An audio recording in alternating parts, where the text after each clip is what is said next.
پشت کامرا نگه پشت کامرا هیچ چیز نباید کامرا و کار نداریم هر چی که میکنم ما با تو چی میگم تو از دفتر کلی نداری کلی داریم ما گفتیم ما میکنم کامرا درست بیا تراس ځوانه دا چیش په دا وس څنګه کم نوم تاو کړی دا سم د خوشی دی بیا دا بیل ته د بیل راوخه به خاطر اموتر همکاری کو بریم ما که به وطن به کلش کابل تو همکاری کنی به کلش افغانستان تو همکاری کنی ايش بعد كاسه جون يا حدا ضرب ايجاد كل شو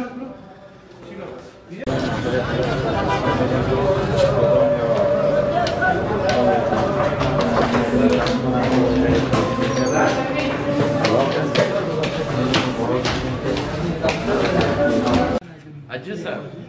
این دفتر که واشده از این بودمش ما ازگردن به خاطر اموتر همکاری کو بریم ما که به وطن به کلش کابل تو همکاری کنی به کلش افغانستان تو همکاری کنی حالا تو قبل از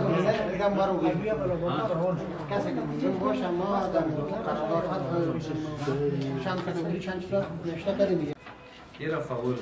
نمبر پیدا این یک سزا با مجرم بود بعضی خاطر چرا ضمانت نگیریم باشه مدیر خواستیم شاید کدوم چیزی داشته باشه خب خیلی بسیار گرفت این کس است این دوسیه روان نه به دیگه دوسیه کار پیدا نو که دو مشکل جور نمیشه سیز ابلا په کور نام دارازی مسئول ایشی در بود لاست ضمانت کی کنه رژی صاحب یک کسی که چیز است یک چیزی است اونجا هم نامده گفت ما میایم بخی ما صبحی آمدم اون یه چیزا کشیدم سیز غلط کردم اونجا بکار شدم اینجا آمدم اینجا گفت لمبرش هم در چیز خراب کرده حالا اینجا کلش ما میاد لمبرش امروز خراب شده عجیب کلی داریم ما گفتیم ما میکنم کامرا درست بیا آقا گفتم دفتر تو رو بلاک میکنم چی نمیه کجاست تو چی ايش بعد كاسه جون يا حدا ضرب ايجاد كل شو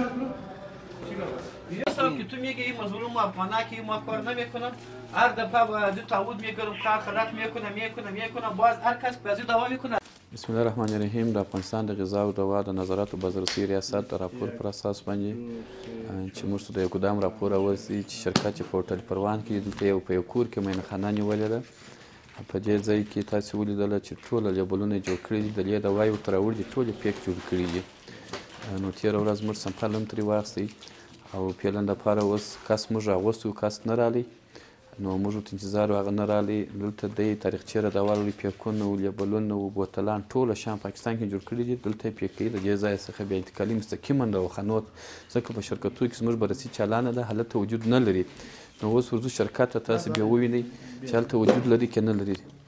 دوا خو زموږ د معلوماتو پر اساس دغه دواوې هلته هېڅ شی نه لري او بله دغه دواوې په 15 کلام کې راځي که لتوسټامول دي کمپرازول دي کانتیاسید دي که ملټوټامین دي دغسې نور کلمونه دي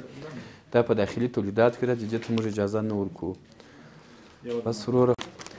هېڅ کله دا کار نور ونه کړي بس 20 کال یې مو وکړ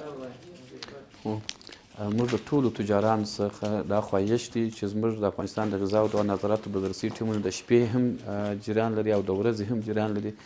او دغه یو خواهش چې تاسو الله جل جلاله څخه وبېرېږئ پر دې مظلوم افغانانو باندې رحم وکړئ چې تاسو تاریخچې را دوا راوړئ خرڅوئ یوه پلا په دې کې مالیه مې نه دور کړې د حکومت څه شیان خورلي بیا هم د ولس په حق کې ظلم کړی دی خو زما دا یو توصیه ده دا به موږ مستقیما محاکمو ته معرفي کوو چې سره کم سزا وي سخته سزا وي دې ته باید ورکړل سي السلام علیکم ورحمة الله وبرکاته